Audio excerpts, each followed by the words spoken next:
Welcome to News About Geology. Today, we're diving into something that's, well, fundamental to the entire mineral exploration industry: trust. How can you, or I, or any investor, really, be sure that a massive discovery announced on the stock market is the real deal? The answer, it turns out, lies in a set of rules born from one of the biggest scandals in mining history. So, let's get right into it. Just imagine it for a second. Picture the headlines, the insane excitement. The stock price is just soaring into the stratosphere. Now, imagine finding out it was all built on a fraud. This isn't some made-up story. This actually happened, and it sent absolute shockwaves through the entire global financial system. So let's talk about a company called Brex Minerals. Back in the mid-1990s, they announced this colossal, unbelievable gold discovery out in Busang, Indonesia. The market went absolutely wild. But that excitement took a really dark turn that would end up redefining the industry forever.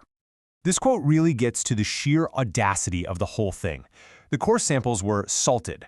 That's a term for fraudulently adding minerals to a sample to make it look way more valuable than it is. In the case of Brex, they were literally shaving gold off of jewelry right into the samples to fool the labs. The entire discovery was a complete fabrication. And to put this into perspective for you, this was no small-time scam.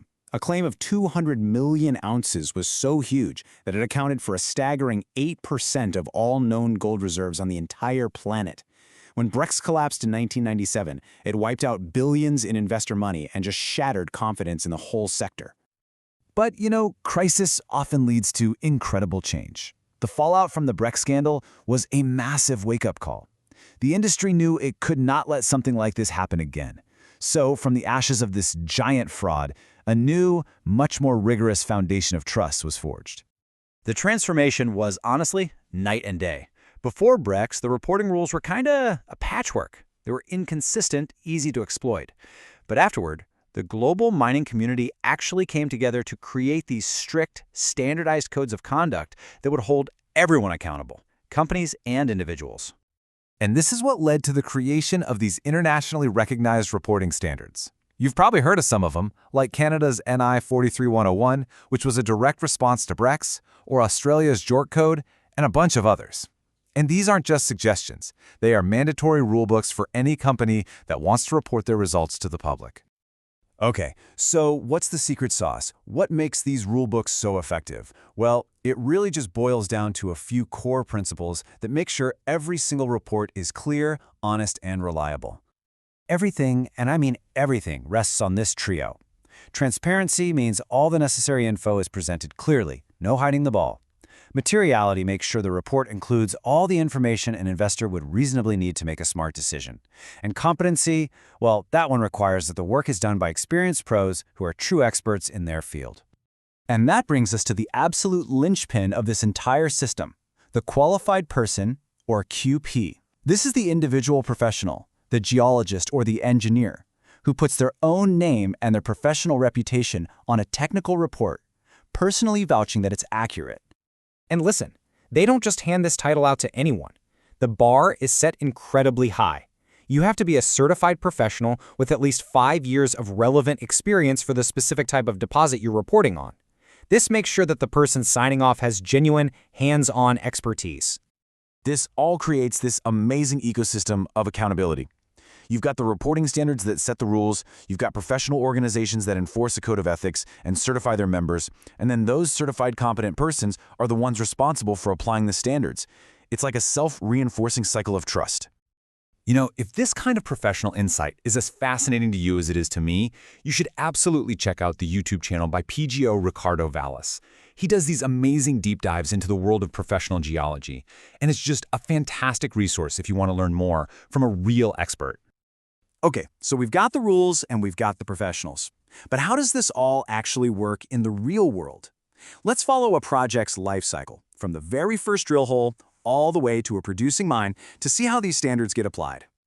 So, a typical mining project follows 4 main stages. You've got exploration, then development, construction, and finally production. And believe me, these reporting standards are crucial at every single step along the way.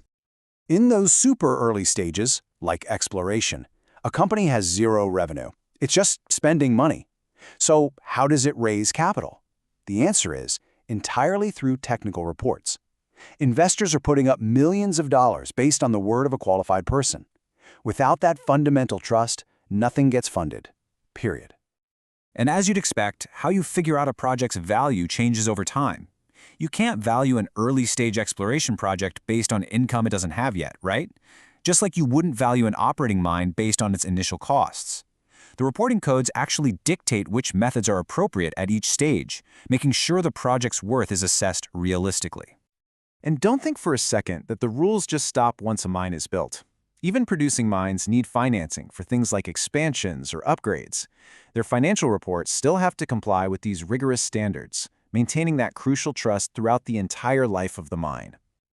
So, when you step back and look at the big picture, these standards, which were born from a massive scandal, have become the absolute bedrock of the modern mining industry. They create the trust that allows capital to flow, projects to be built, and our resources to be developed responsibly.